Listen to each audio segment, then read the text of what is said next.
Hi, I'm Dr. Sri Ganesh from Netradama Super Speciality Eye Hospital, and I'll be posting videos almost every week. Some of them are teaching videos, and some are interesting cases that I have done. And if you like my videos, hit the like button and press the bell notification to get notifications whenever I post a video. This was a very interesting case that I operated last week. This patient had undergone RK many years ago and had a road traffic accident.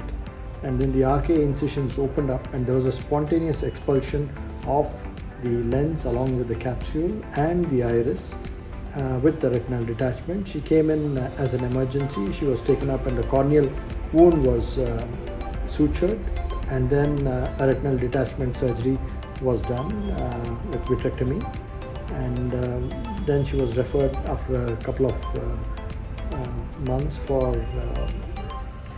treatment of Aphakia and Aniridia, and this is how I managed it.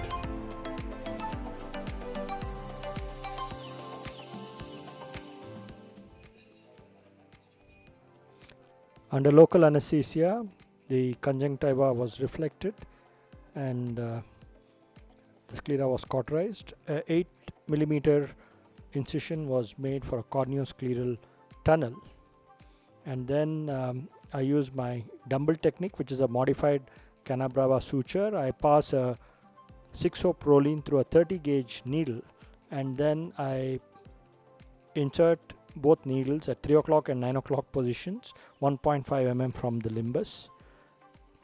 After that, I open the incision with a keratome and extend the incision to 8 millimeters.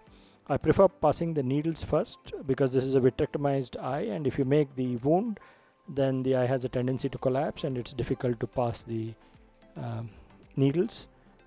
I pull out the 6-0 proline from the needle using a microforceps, and the same is done on the other side. The suture is brought out through the main incision, and now you have the Aniridia lens, which is an 8 millimeter lens. It's got a 5.95 mm clear optic and a 2 millimeter opaque portion in the periphery. The 6-0 proline is passed into the eyelet from superior to inferior, and a low temp cautery is used to create a flange. The flange is again tested so that it does not come out of the eyelet, and once it is secure, you can just insert this lens through the corneoscleral tunnel.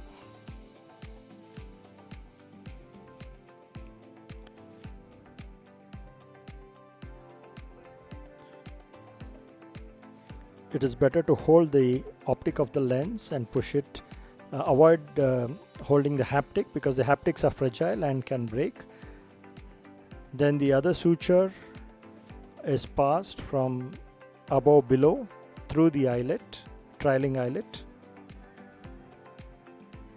and then a low temp cautery is used to create a flange.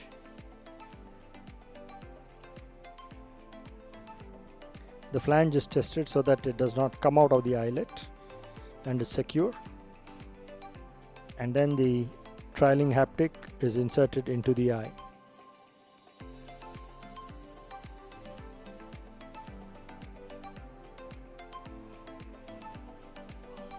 Both the sutures are held and pulled taut so the lens centers well and is secure. Then a microforceps is held very close to the conjunctiva, and the suture is cut to about 3 millimeters, and cautery is applied to create a flange. So you have a flange on both sides which resemble a dumbbell. Similar procedure is done on the other side. It's very important to pull up the suture taut and hold it against the conjunctiva when you are cauterizing the suture. After that, the viscoelastic is washed from the eye, and you can see it's a post-vitrectomized eye. It's very soft. The flanges are pushed under the conjunctiva.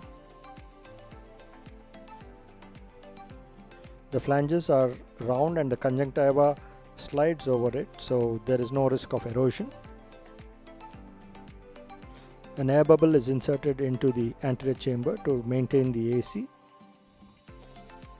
3 10-0 nylon sutures are applied to the corneoscleral wound to secure the wound, because it's a large incision, 8 mm incision in a post-vitrectomized eye.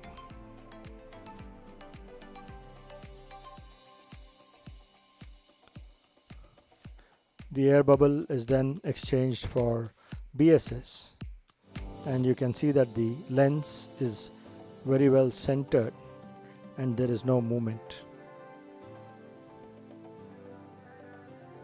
Following this, the sutures, the corneal sutures, are removed.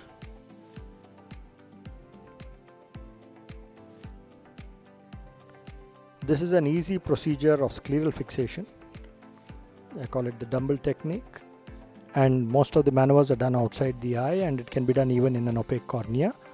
We plan to do a penetrating keratoplasty for this patient in future to improve vision. Thank you.